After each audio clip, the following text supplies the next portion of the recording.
하나님께서 오늘 우리에게 주시는 말씀 같이 구약성경에서 읽도록 하겠습니다. 스가랴서 1장 1절에서부터 14장 21절까지 말씀, 한 주간 동안 다 읽으셨으니까 우리 같이 1장 1절에서부터 6절 그리고 14장 마지막 부분 20절에서 21절 같이 찾으셔서 읽도록 하겠습니다. 먼저 1장 1절에서부터 6절, 제가 먼저 1절 읽고 여러분들 2절 읽어서 6절 우리 같이 읽습니다. 다리오 왕 제2년 여덟째 달에 여호와의 말씀이 이또의 손자 베레기야의 아들 선지자 스가랴에게 임하니라. 이르시되 조상에게 심히 진노하였느니라. 그러므로 너는 그들에게 말하기를 만군의 여호와께서 이처럼 이르시되 너희는 내게로 돌아오라. 만군의 여호와의 말이니라. 그리하면 내가 너희에게로 돌아가리라. 만군의 여호와의 말이니라. 너희 조상들을 본받지 말라. 옛적 선지자들이 너에게 외쳐 이르되 이같이 말씀하시기를 너희가 악한 길 악한 행위를 떠나서 돌아오라 하셨다 하나 그들이 듣지 아니하고 이의 길을 기울이지 아니하였느니라. 여호와의 말이니라. 너희 조상들이 어디 있느냐? 또 선지자들이 영원히 살겠느냐? 같이요. 내가 나의 종 선지자들에게 명령한 내 말과 내 법도들이 어찌 내 조상들에게 임하지 아니하였느냐? 그러므로 그들이 돌이켜 이르기를 만군의 여호와께서 우리 길대로 우리 행위대로 우리에게 행하시려고 뜻하신 것을 우리에게 행하셨도다 하였느니라. 아멘. 그리고 우리 마지막 14장 20절에서 21절은 같이 우리 읽겠습니다. 20절, 21절 시작. 그날에는 말 방울에까지 여호와께 성결이라 기록될 것이라.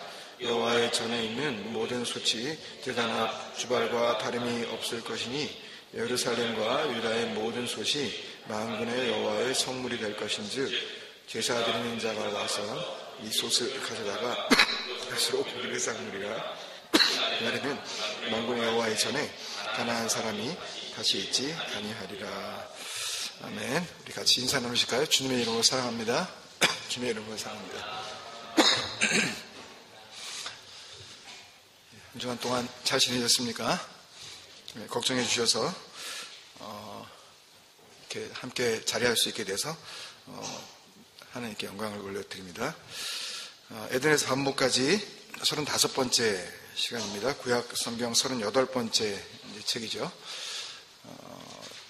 이제 다음 주면은 이제 구약 성경도 이제 우리가 마지막 책을 이제 하게 되네요. 스가랴서를 우리가 같이 이제 본문을 한 주간 동안 읽으셨는데, 다른 이 선지서들하고 비교해 봤을 때에도 스가랴서는 여전히 우리에게 좀 낯선 그런 내용들이 많은 그런 책입니다. 그리고 그 내용 자체가 어떻게 보면은 계시적인, 묵시적인, 그러니까 감추어져 있는 듯한 그런 느낌을 주는 그런 비유와 환상들이 많이 이렇게 소개가 되기 때문에 이렇게 읽으면서도 이렇게 분명하게 그 뜻을 우리가 잘 와닿지 못하는 그런 본문이었을 수도 있을 것 같습니다.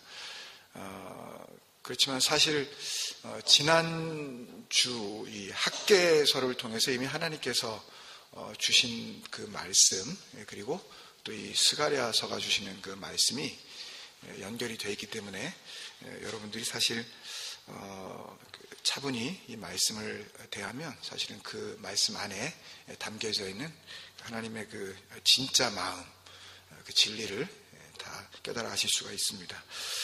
선지자 스가랴는 이제 지난주 본문이었던 학개서를 기록한 선지자 학개와 정확히 같은 시대에 활동을 했었던 그런 선지자죠. 학개서 1장 1절과 스가랴 1장 1절을 이렇게 비교해 보면 금방 알 수 있죠. 학개서 1장 1절에 보면 다리오 왕 제2년 여섯째 달 곧 그 달 초 하루에, 그렇게 이제 하나님의 말씀이 학개에게 임하였었던 그 타이밍이 기록되어져 있고, 또 스가랴 1장 1절도 보면 또 같은 그 다리오 왕 그 페르시아의 다리오 왕 제2년 8째 달에 이렇게 되어 있기 때문에 6째 달과 8째 달, 불과 2달밖에 차이가 나지 않는, 그래서 같은 시대에 살고 있었던 그런 선지자라는 것을 우리가 금방 알 수 있게 되죠. 그렇다면 하나님의 말씀이 임한 선지자만 달라졌을 뿐이지 사실 다른 모든 조건은 다 똑같은 거죠. 그죠? 그 학개서 마지막 주시는 그 말씀의 타이밍도 그 학개서 2장 10절에 보면 이렇게 나와 있어요.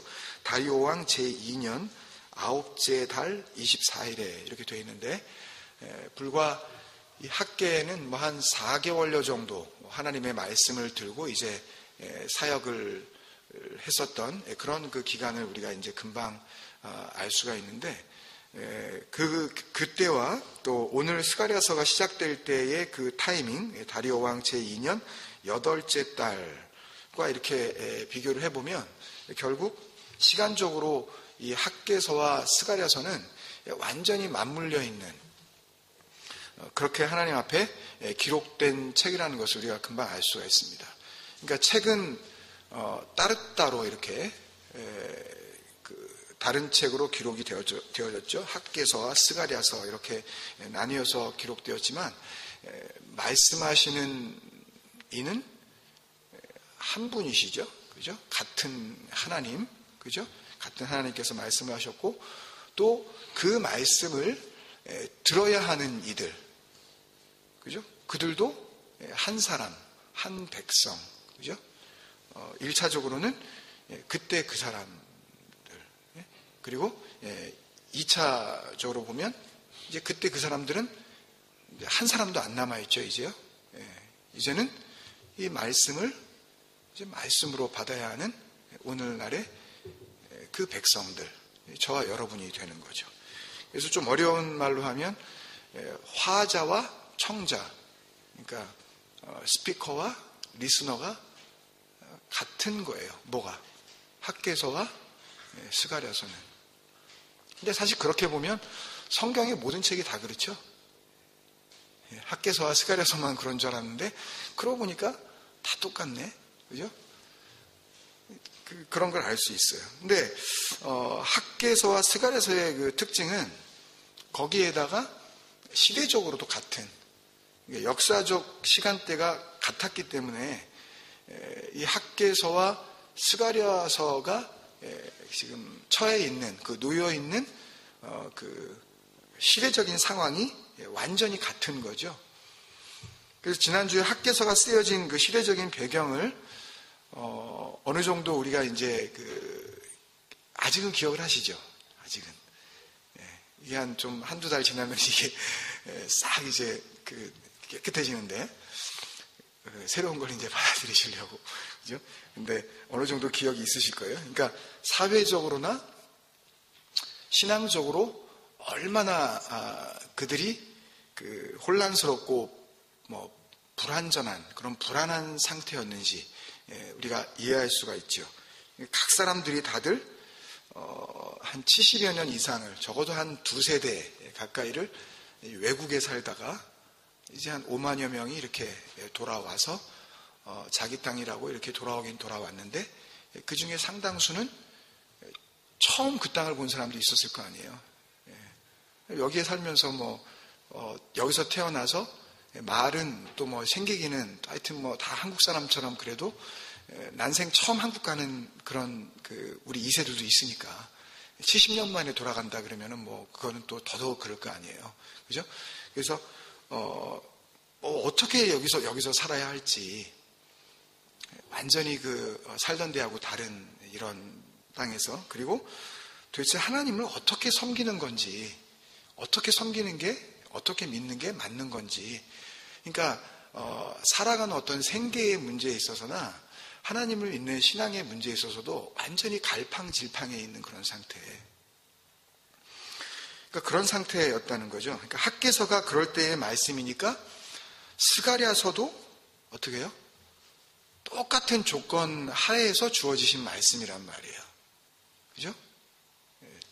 말씀하시는 이와 그 말씀을 듣는 이, 그리고 놓여있는 그 상황도 완전히 똑같은, 이렇게 완전히 같은 상황에서 같은 대상에게 한 하나님께서 그러면 말씀을 하셨다면 그러면 두 번 말씀하신 거 아니에요? 그죠? 그렇잖아요. 그러니까 그 얘기가 그 얘기일 거 아니냐는 거예요. 학개서 이야기가 스가랴서 이야기일 게 분명하다는 거죠. 그러니까 하나님이 이 사람한테는 이렇게 말씀하시고 저 사람한테는 아니라고 말씀하신다든지, 또 이 사람한테는 그게 맞다고 해놓고서 저 사람한테는 그게 또 아니라고 말씀하신다든지. 그러니까 하나님은 사람이 아니시기 때문에, 민수기서 23장이었던가요? 예, 시건이라는 게 뭐냐면 말을 먹어버린다는 건데, 거짓말이란 말이에요. 그러니까 그 말을 통해서, 그러니까 그 말이, 그러니까 말을 먹어버리는 그런 현상을 이야기하는데, 그러니까 사람들은 말을 해놔도 그 말이 의미 없는 말이 되어 그렇게 사라질 수 있는, 없어질 수 있는, 말을 먹어버릴 수 있는 그런 상황이 있을 수 있지만 하나님의 말은 그렇지 않다.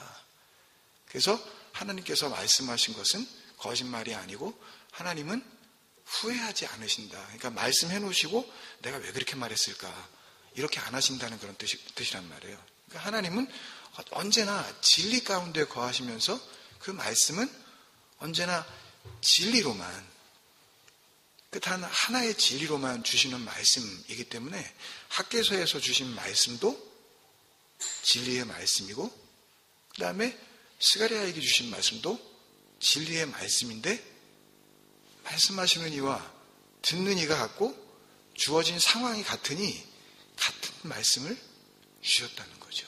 그죠? 왜 그러셨냐는 거예요. 그러면. 예? 그러니까 학개서를 통해서, 학개를 통하여 주신 말씀을 스가랴에게도 그대로 주셨다는 건데, 그러니까 그 이야기는 학개에게 주신 말씀을 그 2달 상관에, 그 2달 사이에 하나님께서 다시 스가랴에게도 주셨다는 거죠. 왜 그러셨을까요? 보통 이렇게 하는 이유가 있지 않겠어요? 그죠? 하나님은 같은 말씀을 하시는데 그 말씀을 맡아야 하는 사람이 같은 시대에, 그것도 굉장히 사실상 같은 자리에 살고 있는 그 선지자에게 이렇게 따로따로 주셨다라는 것은 분명히 이유가 있을 것이라는 말입니다. 그래서 어떻게 보면 오늘날처럼 학개서를 읽고 오늘날을 한번 생각해 보자고요. 그 당시 우리가 다 헤아려 알 수는 없으니까 학개서를 읽고 고작 풀어낸다는 말씀이 뭐예요? 성전 건축해라. 그러면 뭐 받는다고요? 복 받아. 그러니까 열심히 한번 해봐, 이거 정도로 그 말씀을 그렇게 오해해서 그냥 머물고 있을까봐 내 말이 학개서를 통해서 하려고 한 말이 그 말이 아니었잖아. 그러니까 나는 그 말 하려고 아닌 거야 라고 하시면서 조금 더 구체적으로, 그죠? 조금 더 이렇게 풀어서 좀 길어졌죠. 그러다 보니까 학개서는 2장밖에 안 되는데 같은 얘기인데 스가랴에서 와서는 갑자기 소선지서라 그래 놓고서 이게 거의 뭐 대선지서 맞먹는 분량으로 확 늘어나 버리네. 장수가 갑자기 무슨 배신하는 것도 아니고 왜 14장으로 늘어나냐고. 이게 소선지서면 소선지서답게 그냥 한 2-3장으로 끝내야 되는데 오해의 여지를 없애주시려고 하신 말씀이 스가랴서였다는 거죠. 이제 그렇게 하시려다 보니까, 그렇게 풀어서 말씀하시려다 보니까 뭐가 자꾸 나와요? 환상이 나오는데 그것도 여러 번 나오는 거죠. 막, 그죠? 뭐 붉은 말 탄 사람도 나오고, 또 뭐 화석류 나무, 뭐 그 사이를 다니는 자, 막 이런 나오고, 네 뿔, 뭐 대장장이가 막 4명이 나오고. 예? 근데 참 감사한 것은 이걸 풀어주셨어야 되기 때문에 학개서의 오해나 학개서에서 못다한 말씀들을 정확하게 알려주셨어야 되기 때문에 환상들조차도 자기 멋대로 오해할까봐 또 질문하는 거 그냥 놔두시죠. 그 말탄자가 뜻하는 게 뭐예요? 그러면 그건 이런 뜻이야. 그러면 또 그런 뜻이라고 말하면 또 그건 무슨 뜻이에요? 라고 또 물어보게 놔두시죠. 그러면 너 그것도 몰라? 그러지 않으시고 또 그걸 또 일일이 친절하게 다 말씀해 주신단 말이에요. 그건 그런 뜻이야. 하나도 그냥 안 넘어가셨어요. 다 아시죠? 이제 그래서 스가랴서. 그래서 짧게 하려고 그래요. 일일이 설명해 주셨단 말이에요. 왜 그렇게 하셨어요? 왜 그냥 환상만 보여주지 않으시고 그걸 갖다가 또 물어보게 하시고 또 그 대답을 해주시고 왜 그렇게 하나하나 하시면 6장까지 그렇게 나가셨냐고요. 오해하지 좀 말라고. 진리를 왜곡하지 말라고. 하나님의 말씀을 더 이상 너희들의 그 선악구조 속에서 이해하지 말고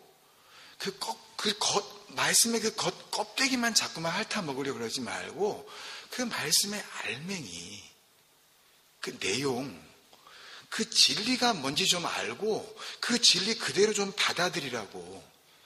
그래서 좀 번거로워 보이지만 일부러 그러시는 거라고요. 지금요. 일부러. 그러니까 8개의 환상을 정리하면서 스가랴 6장 그 하반부 12절부터 15절에 보면 그렇게 궁금해하는 그 하나님의 집, 그거 누가 건축하는지 정확하게 말씀해 주시잖아요.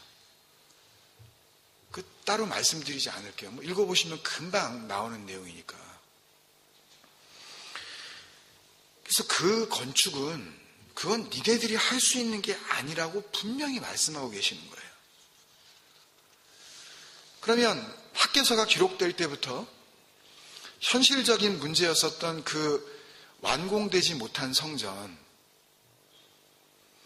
그리고 학개서와 스가랴서를 통해서 같은 이야기를 지금 하나님이 2번 이야기를 하시는 건데, 하나님께서 그렇게 이야기하시는 하나님의 그 성전, 그러니까 눈에 보이는 그 성전과 하나님이 말씀 속에서 하시는 그 성전, 이 성전이 그러면 같은 성전일까요? 다른 성전일까요? 너무 어려운 질문인가요? 아무 상관도 없는 거죠. 아무 상관도 없는 거예요. 그러니까 학개나 스가랴서를 읽으면서 여기서 혹이라도 하나님이 건축하시겠다는 그 성전을 조금이라도 바르게 이해하지 못하면 진리는 있는데 말씀은 분명히 떨어졌는데, 근데 그 말씀을 통해서 생명으로 갈 수 없게 된다니까요, 여러분. 하나님의 말씀은 받았어요. 하나님의 말씀은 받았는데 그 말씀을 자기 생각대로 그냥 이해를 해버리고, 그 성전 지으려는 거예요 라고 받으면 그건 하나님께 영광, 그러니까 나중 영광이 그 이전 영광하고도 비교할 수 없는 그 크신 영광으로 드러나는 게 아니라, 하여튼 그걸 통해서 영광은 가려지는 거고, 그 자신은 그 왜곡된 진리를 통하여서 그냥 죽음 가운데 살아갈 수밖에 없게 되는 거라니까요. 그러니까 하나님의 말씀 그 자체는 선하신 거란 말이에요. 스가랴서 1장 13절에서 결론적으로 말씀해 주고 계신 거란 말이에요, 이게요. 근데 이걸 또 오해하시면 안 돼요. 하나님의 말씀이 선하다라는 것은 하나님의 말씀이 그냥 나이스하고 카인드하다는 그런 의미가 아니에요, 여러분. 이걸 오해하시면 이걸 보면서 또 스가랴서를 엉뚱하게 붙잡아 버리신다니까요. 이 스가랴 1장에 하나님의 말씀이 선하다, 그 선한 말씀이라고 하는 것은 둘 다 고유명사예요. 그래서 말씀이 곧 선함이라고 하시는 거라고요. 그래서 스가랴서 1장 13절에서 하나님의 말씀이 선함이고 토부고 이렇게 말씀하시는 거예요. 그 말씀만 토부, 선함의 상태라는 거예요, 여러분. 그리고 또 그 말씀이 곧 위로야 그러시는 거라고요. 위로. 기억나시죠, 여러분? 시편 119편 50절에서 기억나시나요? 이 말씀은 나의 고난 중의 위로라. 기억나시죠? 주의 말씀이 나를 살리셨기 때문입니다. 그랬잖아요. 그죠? 기억나시죠? 굉장히 쉽게 암송하실 수 있었던, 그죠? 이 말씀은 나의 고난 중의 위로라. 왜냐하면 주의 말씀이 나를 살리셨기 때문입니다. 이게 무슨 뜻이에요, 여러분? 힘들고 내가 정말 어려울 때 말씀을 듣고 위로가 돼서 겨우 진정됐다는 거예요? 이거 그 정도 얘기가 아니에요, 여러분. 그거는요, 하나님의 말씀에 그냥 그 껍데기만 열심히 그냥 핥아 먹는 거예요. 그런 거 아니에요. 나라는 존재, 그 나라는 존재 자체가 고난이라는 거를 내가 알았어요. 라는 그런 고백이에요. 내 존재가 고난이라고요. 이 고난이라고 할 때 이 단어, 이 오니가요, 땅이 푹 꺼져버린 상태거든요. 저와 여러분은 뭐로 지어졌어요? 땅이잖아요. 흙, 먼지. 근데 그게 먼지가 푹 꺼져버렸네? 없다는 거예요. 이제는 땅도 아니라는 거예요, 이제. 우리가 그렇게 이 앞전의 말씀들을 통해서 하나님 앞에 고백적으로 우리가 인정했었던 나는 곧 뭐다. 나는 헤벨 맞습니다, 주님. 아니 먼지가 뭘 하냐고요, 도대체. 아니 먼지들이 아무리 모여봤자 먼지 덩어리가 되는 건데 그 먼지들이 뭔 성전을 짓겠다고, 뭔 하나님을 섬겨보겠다고 이렇게 열심히들 내냐는 거예요. 그래봤자 먼지밖에 안 날리는 거 아니에요? 그죠? 먼지는 가만히 있는 게 도와주는 거 아니냐고요. 그죠? 먼지 때문에 병이 났는데 이게 다. 그러니까 내가 고난이라는 거를 알 때 그때 그 말씀은 내게 뭐가 되는 거예요? 위로가 돼요. 말씀이 위로라고요, 그냥. 이거를 깨달으셔야 해요, 여러분. 네하마를 할 때 이 네하마는 그 말씀이 말씀으로 다가올 때에만 얻어낼 수 있는 위로라고 우리가 욥기서를 통해서도 같이 나눴었잖아요. 욥기서 6장 10절에. 이 네하마의 원래 그 숨어있는 뜻은요, 생명입니다. 그래서 주의 말씀이 나를 살리셨기 때문입니다. 주의 말씀이 나의 생명입니다. 그렇게 고백을 하는 거예요. 그러니 그 죽은 자, 그 먼지, 그 밑으로 꺼져버린 것 같은 그런 나를 살리셨으니 내가 뭐가 된 거예요? 부활한 거죠, 이제요. 그러니까 말씀이 곧 뭐란 얘기예요? 생명이고 부활이라는 거예요. 말씀이 나를 부활시킨다는 이야기가 아니라 말씀이 생명이라고요, 여러분. 나하고는 상관없어요, 그건요. 말씀이 곧 부활이라고요. 그 신앙 고백을 하고 있었던 거죠. 시편 119편에서는요. 그죠? 그러니까 하나님께서 스가랴서를 통해서 그거를 알려주시고 계시는 거예요. 말씀이 뭔지. 말씀이 그 선함이고, 그게 위로고, 그게 생명이고, 그게 부활이라고. 그걸 모르면, 말씀이 그렇다는 것을 모르면, 그러니까 그것을 마음으로 간직하려 하지 않고, 그러면 열심히 그것을 행위로 지켜내려고 하는 그런 노력이 인간들에게서 나올 수밖에 없다는 겁니다, 여러분. 그러니까 말씀을 진리로 듣고, 그러니까 말씀을 생명으로 알고, 그것을 내가 그 생명을 간직하면 내가 뭐가 되는 거예요? 그러면 내가 생명이 되는 거란 말이에요. 그러면 그게 곧 진리가 됐다 그러시는 거라고요. 그게요. 그래서 그 진리가 되어 살면 되는 건데 하나님은 그걸 스가랴서를 통해서 그게 구원이고 그게 영생이고 그게 진리와 함께 기뻐하는 거야. 시온에 있는 자들아 기뻐하라 그러면서 막 계속 얘기하시잖아요. 시온에 있는 딸들아 즐거워하라 그러시잖아요.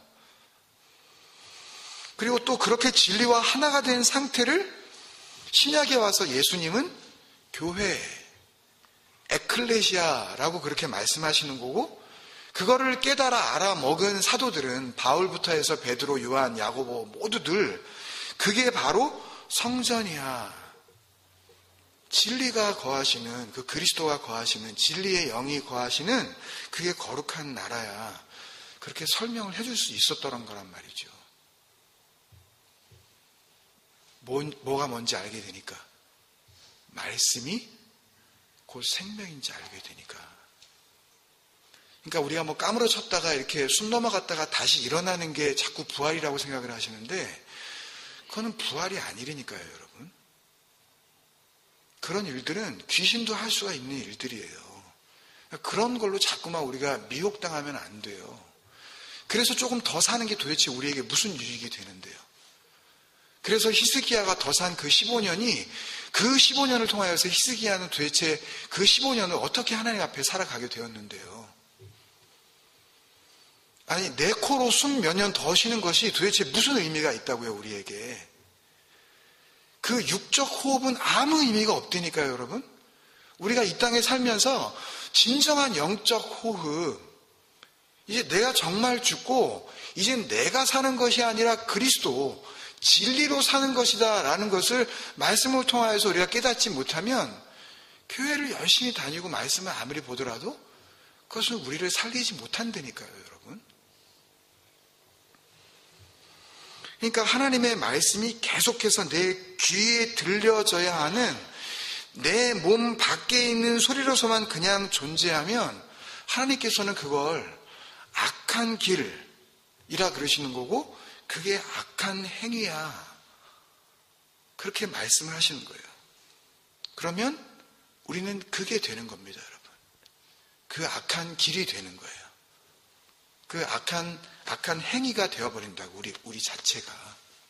뭘 해서 나쁘고 악한 게 아니라 그렇게 그 소리를 내 밖에 있는 소리로 계속 들으면, 그래서 나에게 그런 밖에 있는 소리로 들려지게 되어지는 그 상태를 하나님께서는 악한 길이야. 네가 악한 행위야. 네 자체가 그 악함이야 라고 그러시는 거라고요, 여러분.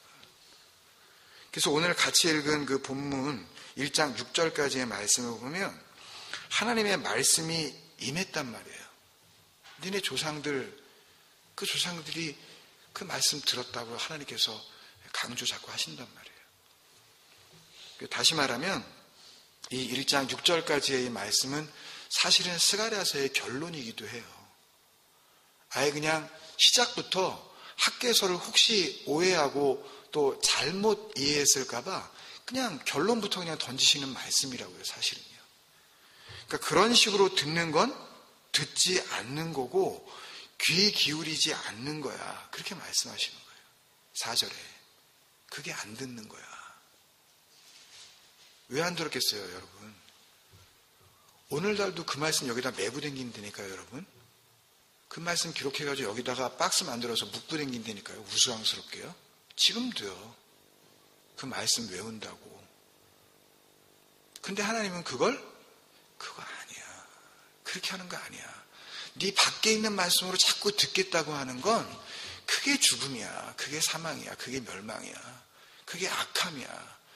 하나님께서 그러시는 거라고요. 그게 악한 길이고 그게 악한 행위를 떠나지 않은 거야 라는 결론적인 말씀을 시작부터 그렇게 대놓고 해주시는 거라고요. 그래서 성전을 짓는 게 중요하다고 생각했었던 유대 백성들에게 하나님께서는 전혀 상관없어 보이는 이야기를 그냥 불쑥 꺼내신 거예요. 그 성전이 그렇게 중요하다면 그 성전에 대한 이야기를 본격적으로 이야기하셔야 하는 그 환상 이야기가 끝나고 난 7장부터의 그 설명들은 전부 다 그 성전의 이야기를 하셔야 하는데 하나님은 그 이야기를 한 번도 하지 않으셔요. 그리고 결론적으로 이런 말씀을 하십니다. 스가랴서 8장 16절에서부터 17절에 7장에서도 한번 나오시는데 반복해서 말씀하시는 말씀이에요. 너희는 이웃과 더불어 진리를 말하며 너희는 성전에서 진실하고 화평한 재판을 베풀고, 여기서 진짜로 뭐 이렇게 뭐 재판하라는 그런 말씀이 아니라 이것은 진실하고 그 평화의 말, 그 증거를 그들에게 넘겨주라는 말씀이에요. 베풀라는 말씀은요. 너희가 그 진리를 알았으면 그 성문, 누구라도 다니는 그 길에서, 누구라도 볼 수 있는 그 자리에서, 만인이 보는 그 앞에서 너희가 그 진리 왜곡하지 말고 그 진리로 넘겨줘. 그리고 나서 조심하라 그러시는 말씀이 17절에 나오는 거죠. 마음에 서로 해하기를 도모하지 말며. 이게 마음끼리 서로 상처 주지 말라는 그런 말씀이 아니라 너희 마음에서 나오는 대로 악한 말 주지 말고, 그런 뜻이에요. 그리고 거짓 맹세를 좋아하지 말라. 너희들 안에 있는 그 말은 전부 거짓말들인데 그 거짓말들을 나누지 말라 그러시는 거예요. 하나님이 원하시는 성전은 그런 거 아니라고. 하나님이 원하시는 성전은 진리의 성전이고 진리의 성읍이고 진리의 나라라고. 그래서 온전히 진리가 섬기는 나라, 진리가 다스리는 그 나라. 그래서 모든 것이, 심지어는 그 하찮아 보이는 말방울, 거기에까지 하나님의 진리라고 이렇게 쓰여 있을 정도로 완전히 하나님의 다스림 아래에 누워있는 그런 나라. 그 안에 있는 모든 하찮아 보이는 그 피조물들조차도 하나님의 거룩함, 하나님 앞에 바쳐진 물건들로서 그렇게 되어지는 그 나라, 그 나라를 내가 만들 거야. 하나님께서 그렇게 지금 선포하고 계시는 것입니다. 2500년 전에 쓰여진 이 학개서와 스가랴서의 말씀을 듣고 누군가는 이 진리를 알아듣고 그 진리 안에 거함으로 말미암아 그 진리의 나라로 인도함을 받았을 것입니다. 여러분. 이 진리의 말씀이 진리로 들려지는 여러분들의 마음 가운데 하나님께서 동일한 은혜 주실 줄로 믿습니다.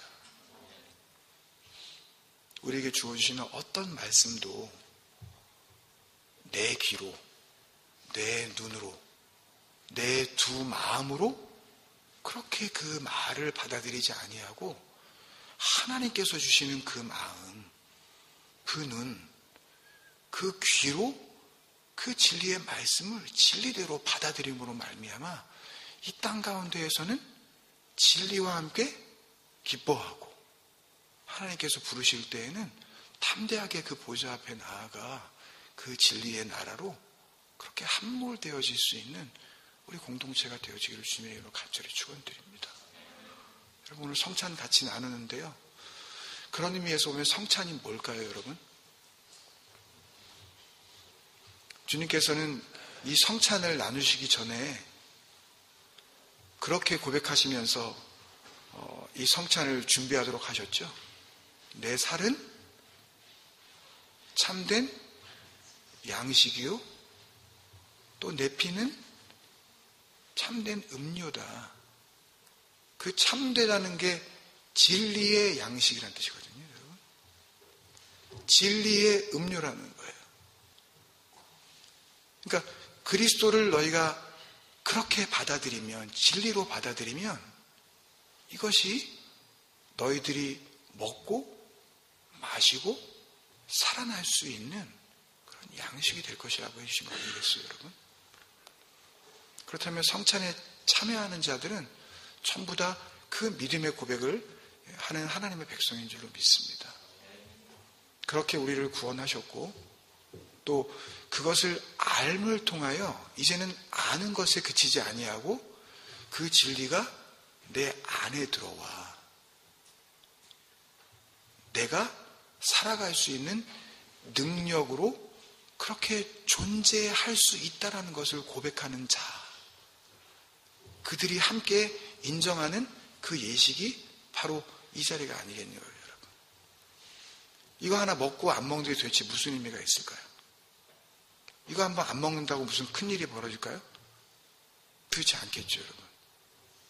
그렇지만 이 자리가 복된 것은 그 진리가 내 안에 들어와.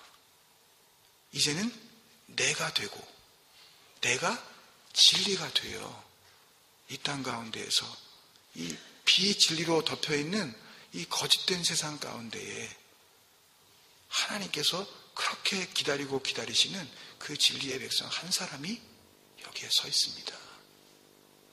이것을 예식으로 고백하는 거 아니겠냐는 거예요, 여러분. 우리 그런 마음으로 같이 한번 기도했으면 좋겠습니다, 여러분. 스가랴서를 읽으시면서 여러분에게 주시는 은혜는 어떤 은혜였나요, 여러분? 주님께서는 너무나도 친절하고 너무나도 구체적으로 우리에게 다시 한번 하나님께서 지어가실 그 성전에 대해서 말씀을 통하여 그렇게 알려주신 줄로 믿습니다. 그 말씀 그대로 주님 나를 진리로 세워가 주옵소서. 이건 내가 할 수 있는 일이 아니라 내 안에 들어와 역사하시는 그 그리스도, 그 진리의 영, 성령께서 하시는 일인 줄로 믿습니다. 아버지 하나님, 이 공동체가 눈에 보이는 공동체로 그렇게 끝나지 말게 하시고 정말 하나님께서 지어가시려고 했었던 그 진리의 성읍, 사람들이 눈에 보기에는 참으로 보잘것없어 보여도 하나님의 눈에는 그렇게 기쁘고도 아름다운 그 진리의 성전으로 그렇게 지어가게 되어지는 그런 복된 자리가 되게 하여 주옵소서. 우리 성찬을 같이 나누면서 그 은혜를 사모하면서 우리 같이 한번 기도하고 성찬 연도를 준비하시고 같이 예식으로 나아가도록 하겠습니다.